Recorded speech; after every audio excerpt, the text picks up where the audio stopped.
রাধে রাধে বন্ধুরা, আজ জন্মাষ্টমীতে আমি প্রত্যেক বছরই কৃষ্ণের এই দুটো ফেভারিট প্রসাদ বানিয়ে থাকি। তার মধ্যে প্রথমটা হলো পাঞ্জরি।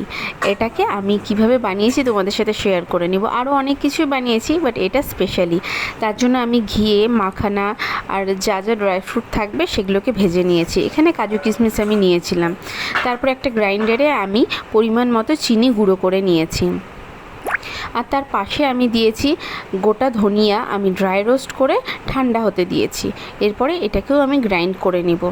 গ্রাইন্ড করে এটাকে ঢেলে নিয়ে এর মধ্যে কিছুটা ঘি মিশিয়ে, আমি আগে ড্রাই ফ্রুটগুলো যদিও সব ঘিয়েই ভেজেছি, পুরো এটাকে আমি মিশ্রণটাকে মাখিয়ে নিব। মাখিয়ে নেওয়ার পর এটা হয়ে গেল আমার প্রথম ভোগ। আরও আরেকটা যেটা গোপালের প্রিয় ভোগ, সেটাও আমি তোমাদেরকে দেখাচ্ছি।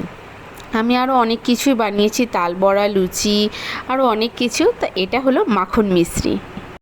যদিও এই মাখন মিশ্রিটা আমি হাতে বানাইনি, কিনে এনেছি দোকান থেকে।